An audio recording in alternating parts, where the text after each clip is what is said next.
Biar ini kan tuh bisa. Ini santai aja nggak apa-apa. Oh ya.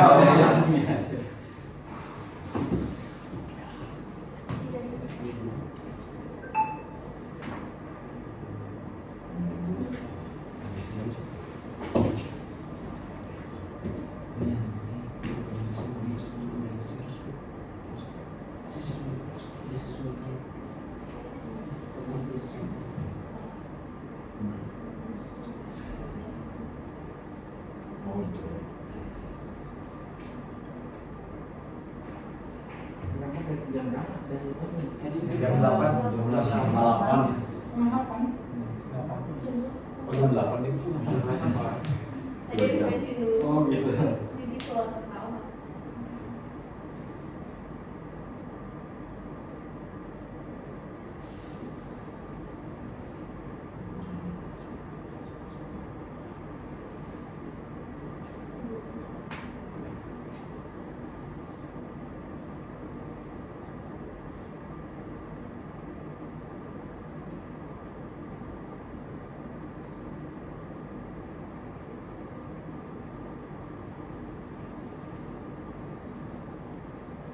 Emang ini harus itu ya,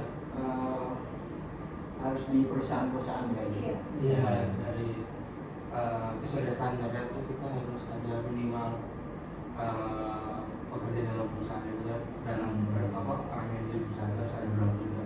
Kayaknya kemarin juga anak dari PU Presiden University juga datang, cuma bukan tentang ini ya, tapi kayaknya tentang supply chain. Mungkin memang gitu ya, kayaknya ambil sambal juga gitu ya. Mungkin yang kurikulumnya. Boleh dimulai saja ya, Pak. Untuk berarti di sini kita mewawancarai dengan Bapak Doni ya. Jadi kami di sini dari Telkom ingin mewawancarai Bapak Doni dan bertanya tentang beberapa pertanyaan seputar perilaku organisasi. Untuk pertanyaan pertama, di perusahaan ini apakah memiliki struktur organisasi, Pak? Pasti ada ya, kita sebagai landasan pasti harus ada struktur organisasi. Berarti pertanyaan selanjutnya masih nyambung dari yang sebelumnya, Pak. Kalau misalnya ada gitu kan, bagaimana bentuk visualisasi struktur yang digunakan pada organisasi itu? Kalau organisasi di Asahi ya terutama itu dia pakai, sebenarnya ada beberapa macam, cuma kita pakai cat aja yang bentuknya itu hierarki ya, jadinya nanti pusatnya kepada direktur atau CEO-nya langsung gitu. Jadi sistem organisasinya ya kayak piramid gitu, tapi jenisnya kayak hierarki gitu. Jadi siapa lapor terhadap siapa, seperti itu, siapa atasannya. Berarti untuk pertanyaan selanjutnya, ketika membuat struktur organisasi, siapa yang bertanggung jawab untuk membuatnya dalam suatu perusahaan? Kalau struktur organisasi sebenarnya lebih ke fungsi. Kita bicara kalau di Asahi pasti nggak bisa cuma satu departemen ya. Jadi kalau untuk di Asahi sendiri itu awalnya itu pasti dari CEO atau atasan yang paling tertinggi, mungkin dari komisaris juga. Cuma nanti dibantu oleh HRD juga, kadang-kadang juga bisa beberapa senior manajemen juga ikut membantu. Jadi saya memberikan advice saja untuk menentukan struktur ini cocoknya itu seberapa lebar, seberapa besar kayak gitu. Jadi ditentukan dari direktur, karena kita CEO-nya kan ada di Jepang kan, jadi di sini dikasih direktur untuk menentukan keputusannya. Tapi dibantu dengan beberapa tim yang udah senior di sini. Ya. Pertanyaan selanjutnya ya, Pak. Apakah dalam struktur organisasi dibuat pengelompokan berdasarkan fungsinya, seperti kayak geografis, terus atau dari bagian-bagian gitu, apa di pengelompokan gitu? Kalau kita dikelompokkannya itu dari fungsinya, Mas. Dari fungsi. Misalnya kita ada bagian yang fungsinya tentang keuangan, tentang engineering, atau tentang mungkin marketing juga, produksi juga, makanya dari situ akhirnya muncullah struktur organisasi yang apa namanya, yang sudah dibakukan nanti dengan pimpinannya masing-masing. Jadi pengelompokannya itu berdasarkan fungsi dari tujuan dan juga misi organisasi itu dibentuk. Untuk pertanyaan selanjutnya lagi, dalam mengambil keputusan di organisasi ini tuh mana yang lebih banyak digunakan Pak? Ada menggunakan metode sentralisasi atau desentralisasi? Sentralisasi ya, itu tentang ini ya, keputusan Pengambilan keputusan dari struktur organisasi. Saya pikir kalau sentralisasi itu kan lebih ke usaha-usaha yang lebih simpel ya.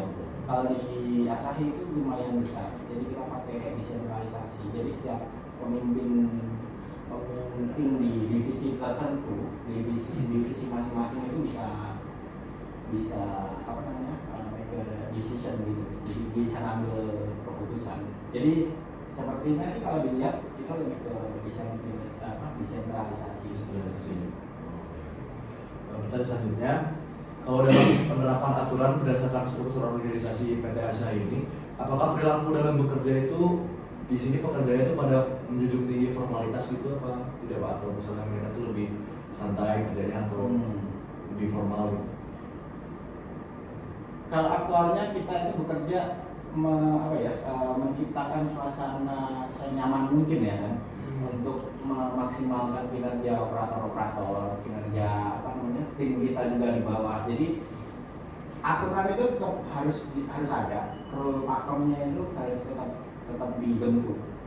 Tapi kita juga nggak bisa secara aktualnya kita itu nggak bisa juga apa ya istilahnya, dari karena rule itu mereka jadi nggak nyaman kayak gitu. Jadi memang secara perilaku dari karyawan ya mereka wajib patuh. Beberapa aturan-aturan baku pasti mereka harus patuhi. Tapi ada beberapa aturan-aturan itu yang kadang-kadang kita kasih toleransi yang agak longgar gitu. Tapi itu bukan hal-hal yang sifatnya aturan-aturan penting, bukan aturan utama gitu.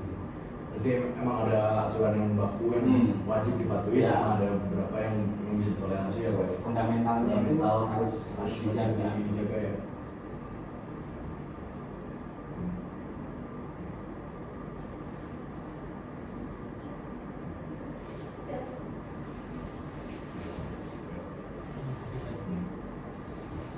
Oke, lanjut aja untuk ke pertanyaan berikutnya.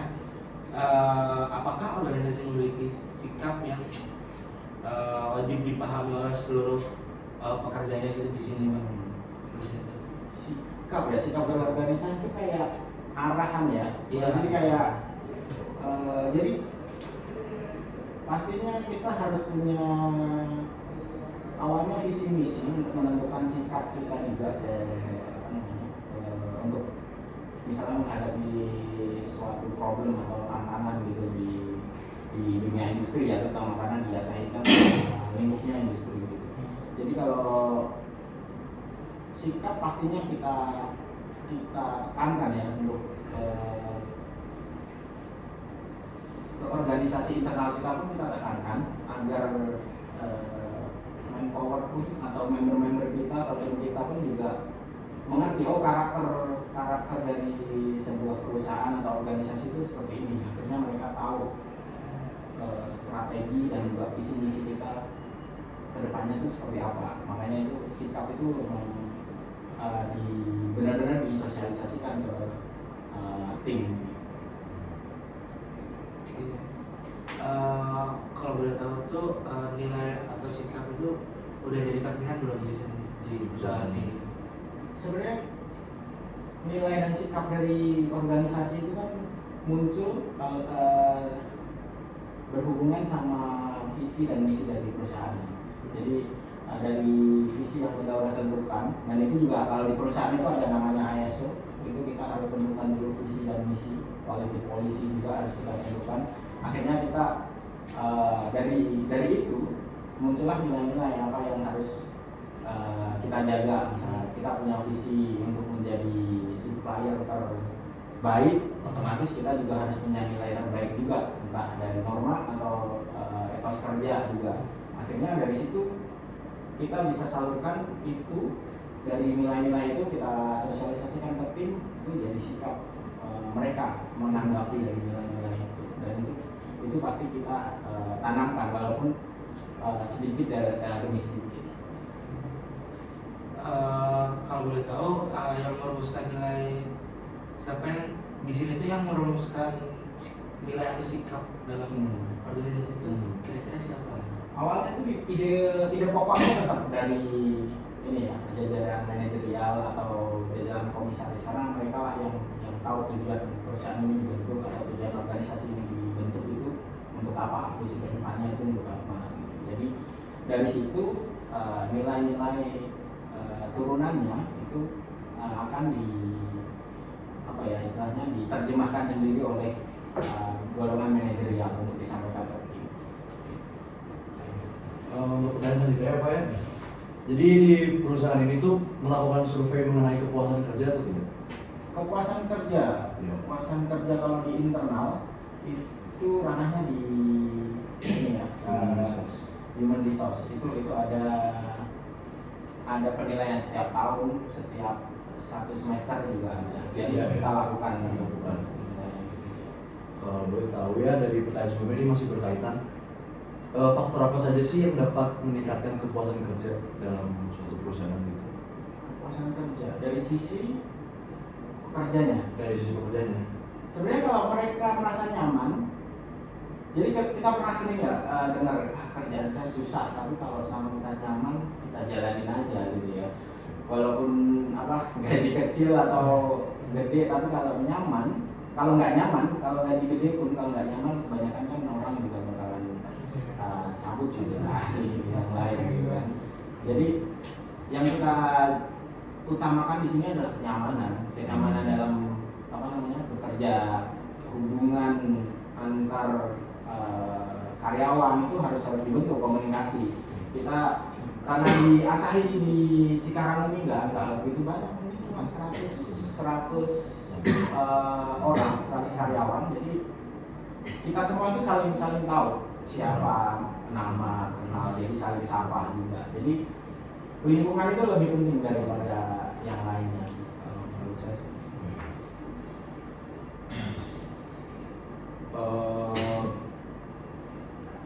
Kalau di PT ASA ini tuh terdapat perilaku saling membantu pekerjaan sama rekan kerja tanpa diminta gitu, ada nggak sih Pak?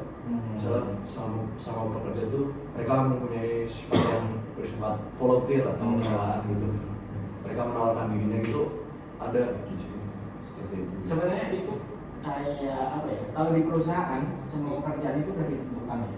Jadi mungkin konteks membantu di sini itu pun bisa dilakukan kalau emang tugas mereka udah selesai ya. Tapi idealnya mereka itu selalu punya tugas sendiri yang harus diselesaikan dalam hari itu. Kemungkinan sih untuk departemen lain yang istilahnya pekerjaannya itu tanpa target atau enggak, itu conditionally di hari itu aja, mungkin itu yang sering terjadi kalau untuk membantu. Tapi kalau untuk ranah produksi itu tuh pasti udah punya targetan masing-masing. Jadi untuk selesaikan hari itu aja mungkin mereka juga udah penuh dalam satu hari. Semisal memang ada yang orang yang bekerja tuh dengan kerelaan, dia mau atas kerja tinggi gitu, tuh menurut Pak Doni itu memberikan dampak positif atau negatif bagi perusahaan? Nah itu sebenarnya sangat positif, karena itu berarti nilai dan sikap tadi itu bisa ditangkap sama karyawan.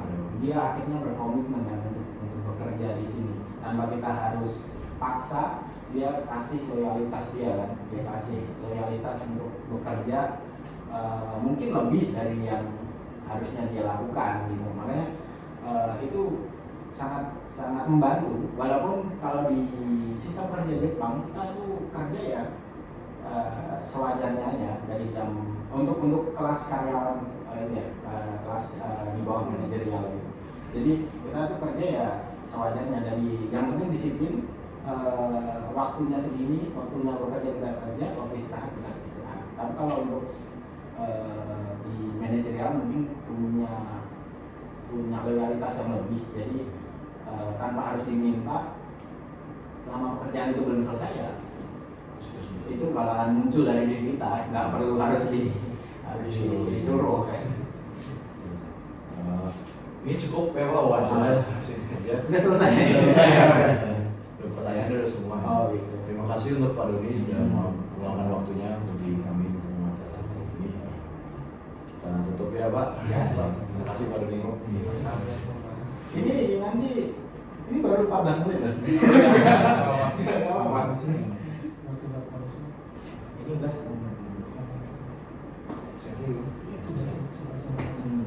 Ini nanti dilakuin berapa perusahaan? Apa cuma satu aja? Satu dua.